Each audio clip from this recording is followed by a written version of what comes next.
Hola, hola. Hoy vamos a estar leyendo el capítulo 11 y le doy gracias a Dios por poder estar aquí contigo y por poder seguir avanzando en este evangelio tan lindo de Lucas.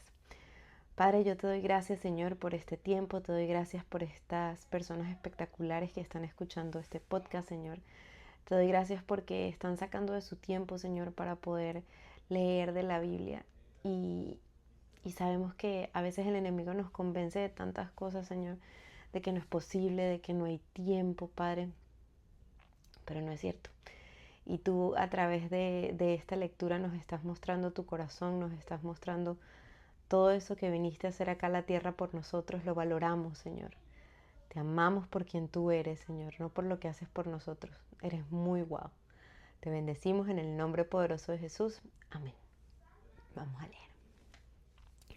El capítulo 11 dice: Un día estaba Jesús orando en cierto lugar. Cuando terminó, le dijo uno de sus discípulos: Señor, enséñanos a orar, así como Juan enseñó a sus discípulos. Él les dijo: Cuando oren, digan: Padre, santificado sea tu nombre, venga tu reino, danos cada día nuestro pan cotidiano. Perdona nuestros pecados, porque también nosotros hemos perdonado a todos los que nos ofenden. Y no nos metas en tentación. Supongamos, continuó, que uno de ustedes tiene un amigo y a medianoche va y le dice: Amigo, préstame 3 panes, pues se me ha presentado un amigo recién llegado de viaje y no tengo nada que ofrecerle. Y el que está dentro le contesta: No me molestes, ya está cerrada la puerta y mis hijos y yo estamos acostados. No puedo levantarme a darte nada. Les digo que aunque no se levante a darle pan por ser amigo suyo, sí se levantará por su impertinencia y le dará cuanto necesite. Así que yo les digo: pidan y se les dará. Busquen y encontrarán. Llamen y se les abrirá la puerta. Porque todo el que pide recibe, el que busca encuentra, al que llama se le abre. ¿Quién de ustedes que sea padre, si su hijo le pide un pescado, le dará en cambio una serpiente? ¿O si le pide un huevo, le dará un escorpión? Pues si ustedes, aun siendo malos, saben dar buenas cosas a sus hijos, ¿cuánto más el Padre Celestial dará el Espíritu Santo a quienes se lo pidan? Bueno, aquí hay varias partes. La primera es que aparece nada más y nada menos que el Padre Nuestro, que creo que todos nos lo sabemos perfectamente, que es esta oración que muchas veces repetimos una y otra vez, como simplemente eso, como algo que no sabemos de memoria y que utilizamos cuando queremos, digamos, pasar tiempo con Dios o dedicarle un tiempo a Dios. Lo que pasa con el Padre Nuestro y que pasa también con algunas otras oraciones es que lo hemos estado, bueno, por lo menos yo lo hice durante muchos años de mi vida, simplemente lo repetía: Padre Nuestro que estás en el cielo, santificado sea tu nombre, así rapidín. Y la verdad es que ese no es el objetivo del Padre Nuestro.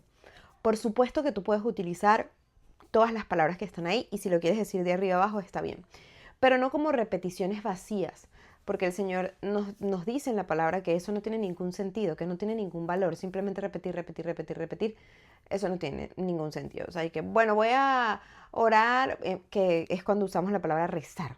Voy a rezar 7 Padre Nuestros. O sea, eso no tiene ningún tipo de sentido. Tiene mucho más sentido que utilices el tiempo que vas a utilizar para rezar esos 7 Padre Nuestros en orar y hablar con Dios. Este Padre Nuestro en realidad lo que nos está mostrando es una estructura de cómo nosotros debemos orar con Dios. Fíjense que dice: Padre, santificado sea tu nombre. Eso es lo primero que dice. O sea, primero le da gloria a Él de su nombre, de lo guau que es, y luego sigue: venga tu reino. ¿Por qué? Porque nosotros anhelamos y soñamos que todo lo que tenemos en el cielo pues pueda venir a la tierra y que lo podamos tener acá. Gracias por darnos nuestro pan de cada día. El Señor nos deja ahí súper claro que Él nos va dando nuestro pan de cada día. No dice danos nuestro pan de una semana, ni danos nuestro pan de un mes, no. O del año, no.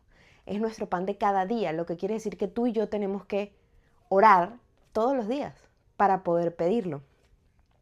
Perdona nuestros pecados, así como también nosotros perdonamos a los que nos ofenden. Nosotros nos arrepentimos en la oración que hacemos todos los días. Debemos pasar por una parte de arrepentimiento de, Señor, perdóname porque hoy hice tal cosa, perdóname porque hoy se me salió tal palabra, perdóname porque hoy chismeé, perdóname, o sea, lo que sea. Pero pasamos por un momento de arrepentimiento. Y si ustedes van dándose un paseíto por todo el Padre Nuestro, se van a dar cuenta que están como todas las partes de esa oración que deberíamos tener todos los días, ¿no? Que a medida que lo vayan practicando, pues se va volviendo mucho, mucho, mucho más sencillo. Y fíjense que ahí dice, danos hoy nuestro pan de cada día. En ese momento nosotros estamos pidiendo. Y ahí podemos hacer una conexión con los versículos más abajo que dice como, fíjense, si ustedes aún siendo malos le dan buenas cosas a sus hijos, imagínense yo. O sea, ¿cómo no le voy a dar el Espíritu Santo a quien me lo pida? Pidan y se os dará. Pero para nosotros pedir, tenemos que tener esa conversación con Él. Tenemos que hablar con Él. Si nosotros decimos, Padre nuestro que estás en el cielo, santificado sea tu nombre, venga a tu nombre, bla, bla, bla, y luego, mira, ¿sabes qué quiero? Un carro. Bye. O sea, esa petición no funciona porque eso es utilizar a Dios como si fuese un cajero automático, ¿no?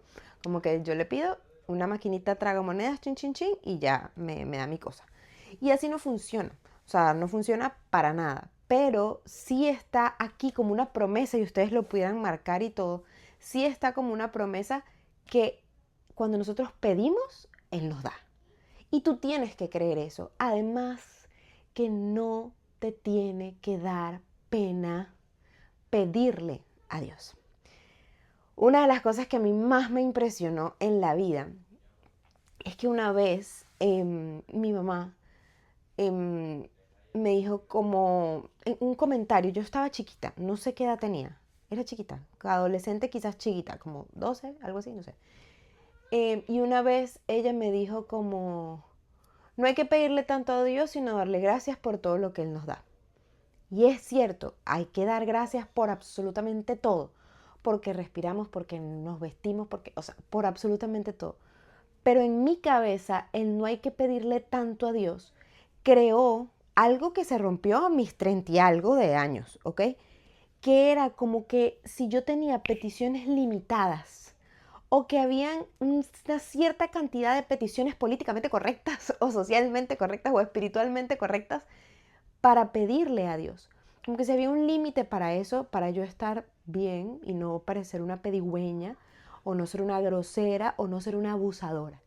Y eso es una mentalidad que es terrible, porque no tiene nada que ver con lo que Dios dice, ¿ok?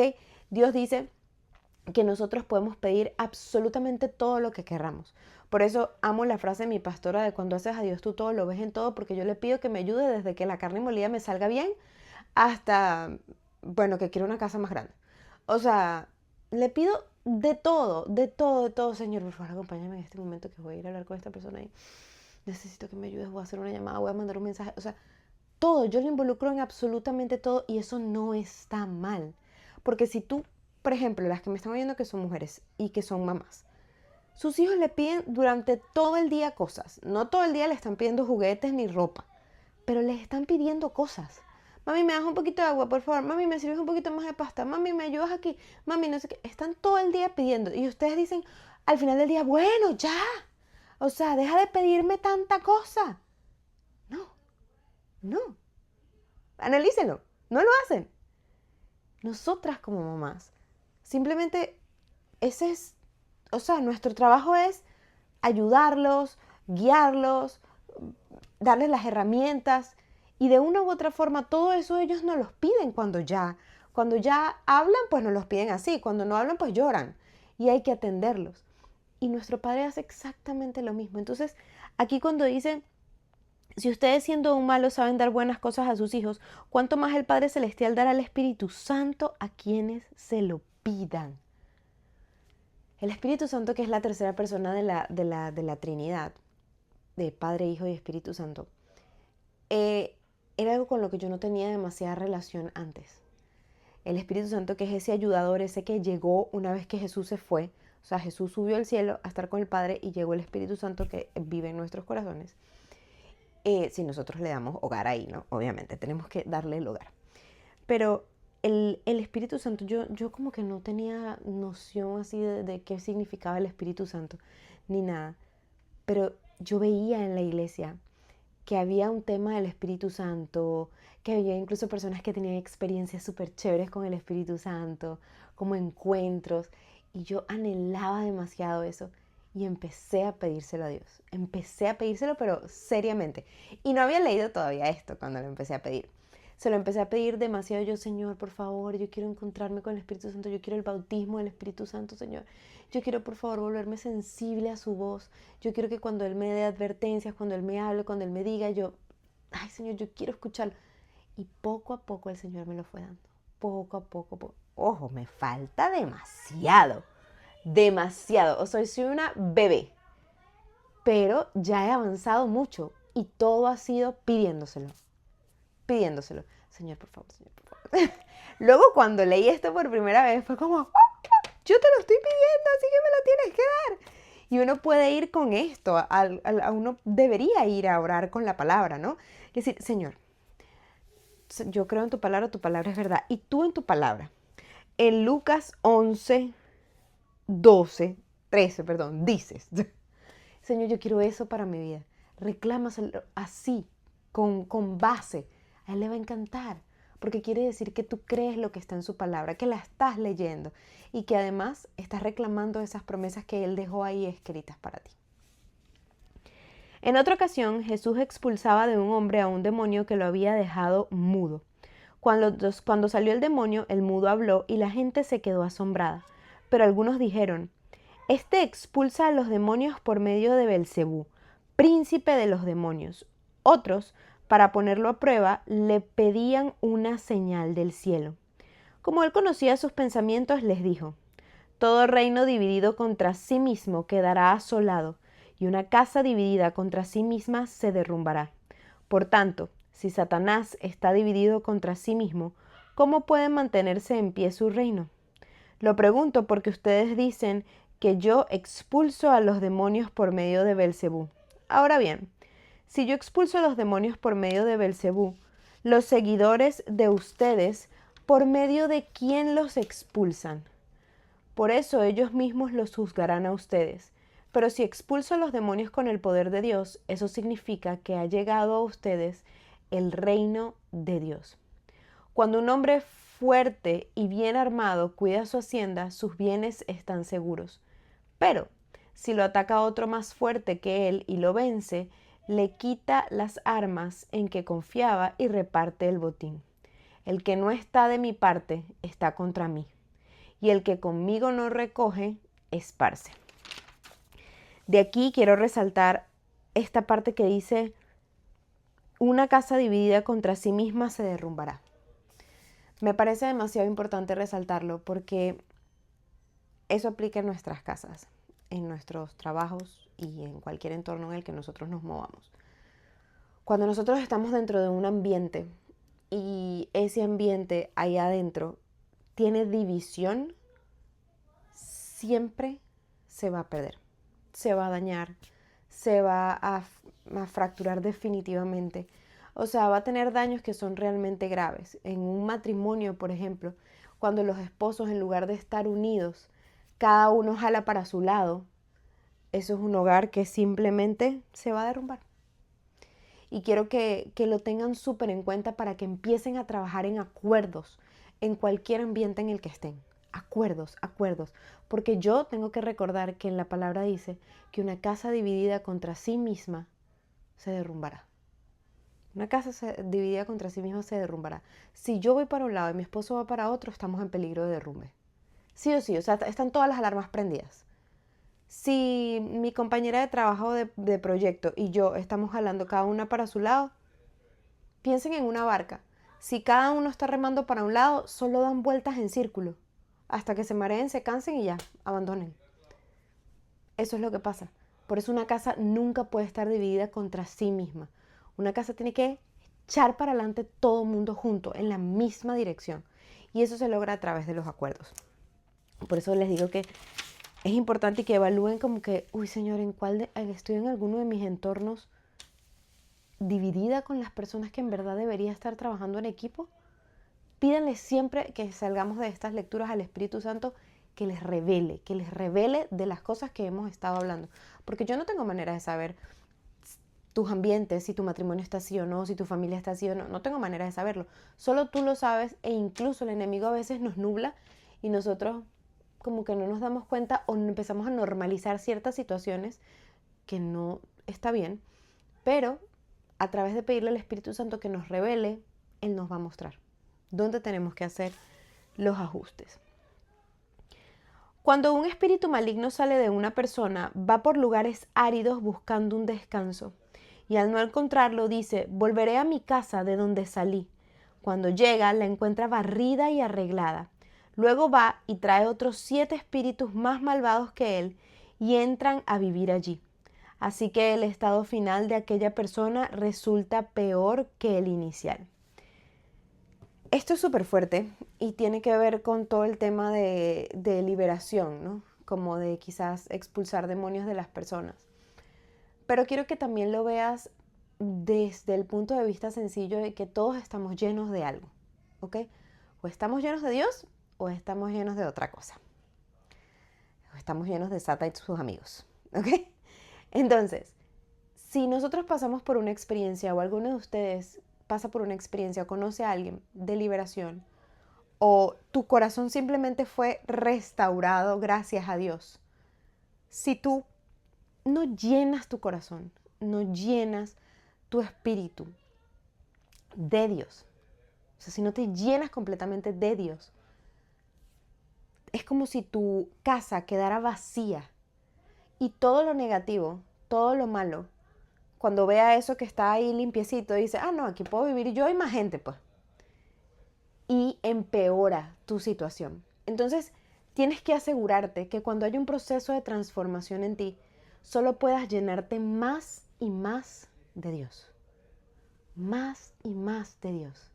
Más y más de Dios. Porque cuando dejas vacío, lo que va a venir en tu vida, te prometo que es peor.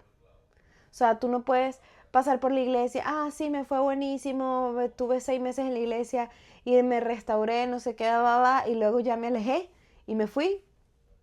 Al cabo de muy poco tiempo vas a estar peor que como llegaste a la iglesia.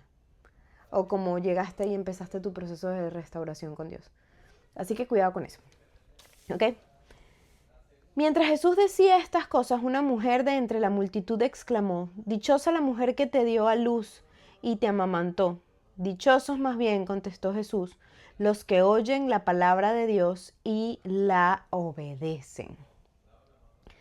Como crecía la multitud, Jesús se puso a decirles, esta es una generación malvada, pide una señal milagrosa, pero no se le dará más señal que la de Jonás. Así como Jonás fue una señal para los habitantes de Nínive, también lo será el Hijo del Hombre para esta generación.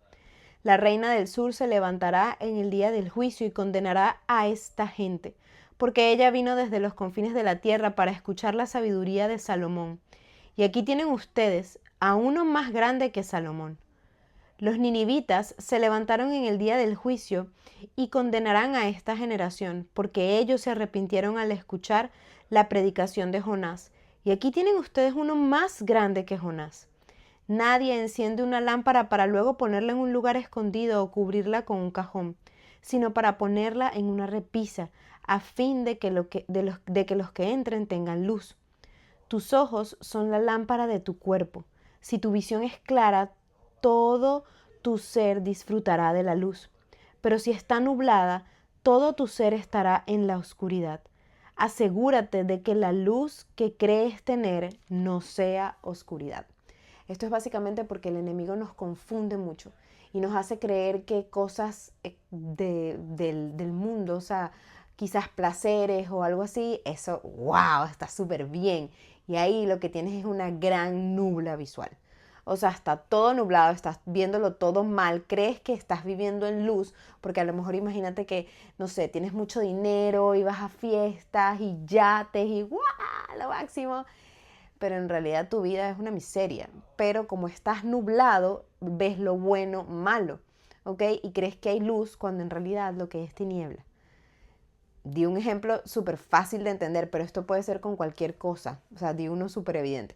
pero puede ser con cualquier cosa en tu vida. Entonces, quedémonos con el versículo 35 que dice, asegúrate de que la luz que crees tener no sea oscuridad. Por tanto, si todo tu ser disfruta de la luz sin que ninguna parte quede en la oscuridad, estarás completamente iluminado, como cuando una lámpara te alumbra con su luz. Cuando Jesús terminó de hablar, un fariseo lo invitó a comer con él. Así que entró en la casa y se sentó a la mesa. Pero el fariseo se sorprendió al ver que Jesús no había cumplido con el rito de lavarse antes de comer. Resulta que ustedes los fariseos, les dijo el Señor, limpian el vaso y el plato por fuera, pero por dentro están ustedes llenos de codicia y de maldad. Necios. ¿Acaso el que hizo lo de afuera no hizo también lo de adentro?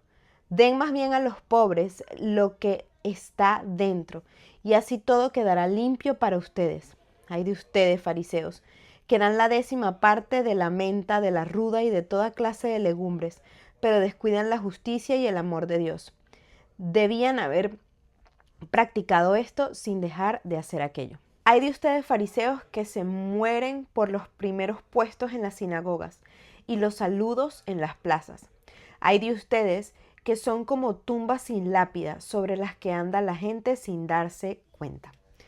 Esto es básicamente a todas aquellas personas que están limpias por fuera, pero cochinas por dentro. Porque él dice, limpian las cosas por fuera, pero por dentro, nada que ver.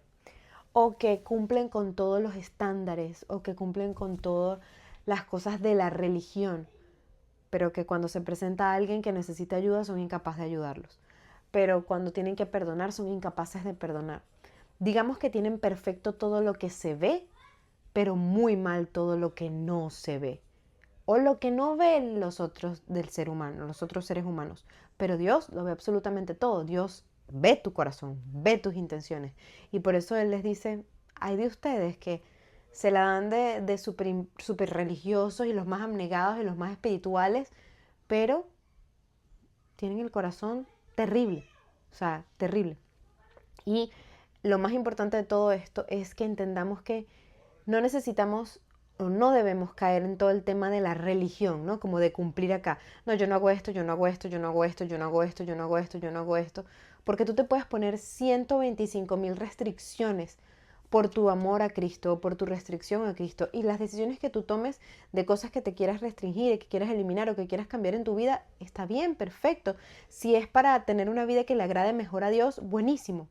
Pero no es solamente eso, sino tu corazón, la forma en la que tú eres con las personas, cómo los tratas, si actúas y vives con compasión. O sea, lo que no se ve es mucho, mucho más importante, ¿ok? Que no solamente depende de lo que otros pueden supervisar, digámoslo así. Uno de los expertos en la ley le respondió, Maestro, al hablar así nos insultas también a nosotros. Contestó de Jesús, hay de ustedes también, expertos en la ley, abruman a los demás con cargas que apenas pueden soportar, pero ustedes mismos no levantan ni un dedo para ayudarlos. Hay de ustedes que construyen monumentos para los profetas, a quienes los antepasados de ustedes mataron. En realidad, aprueban lo que hicieron sus antepasados. Ellos mataron a los profetas y ustedes le construyen los sepulcros. Por eso dijo Dios en su sabiduría, les enviaré profetas y apóstoles, de los cuales matarán a unos y perseguirán a otros. Por lo tanto, a esta generación se le pedirán cuentas de la sangre de todos los profetas, derramadas desde el principio del mundo, desde la sangre de Abel hasta la sangre de Zacarías, el que murió entre el altar y el santuario. Sí, les aseguro que de todo esto se le pedirán cuentas a esta generación. Ay de ustedes, expertos en la ley, porque se han adueñado de la llave del conocimiento. Ustedes mismos no han entrado, y a los que querían entrar les han cerrado el paso. Cuando Jesús salió de allí, los maestros de la ley y los fariseos resentidos se pusieron a acosarlo a preguntas. Estaban tendiéndole trampas para ver si fallaba en algo. Una vez más, estaban intentando arruinar a ese profeta, que bueno, no era el profeta, o sea, era nada más y nada menos que el Hijo de Dios, pero estaban intentando atacarlo para destruirlo, porque si somos honestos, era una figura que al final representaba mucho más que ellos. Y no querían eso, no les convenía, no era lo que tenían planeado, digamos, para el momento o para la época. Y simplemente no querían que pasara. Pero Dios no se queda con nada. Dios es un Dios justo y te ama, te perdona, te da su misericordia y todo, pero es justo por encima de absolutamente todo, y eso lo tenemos que entender. Es por eso que muchas veces nosotros no queremos pasar por ciertas cosas y decimos, Señor, pero ya yo me arrepentí. Es como, por ejemplo, si tú robas un banco y te puedes arrepentir. Y está bien que te arrepientas y el Señor te va a perdonar y puede que tu arrepentimiento sea de corazón, pero tu consecuencia de ir a la cárcel va a estar. A lo mejor en el camino, en la cárcel, la condena era de 3 años y se reduce a 1 año y medio por tu buen comportamiento, pero la consecuencia existe porque la falta existió. ¿Entienden? La consecuencia la tenemos que vivir, porque la consecuencia forma el carácter y es importantísima, es parte del proceso, ¿ok? Es lo que Dios usa para convertir esa situación que fue terrible, que te equivocaste terrible. No es que Dios tenía en tu plan y ella va a robar un banco, o sea, no, sino que Él usa la situación para transformarte a ti, para transformarte a ti. Y cuando nosotros lo aprovechamos, pues transitamos la consecuencia, ni modo porque ya lo hicimos, pero la transitamos y nos transformamos también ahí, ¿ok? Espero que les haya encantado la lectura como a mí y les mando un besito.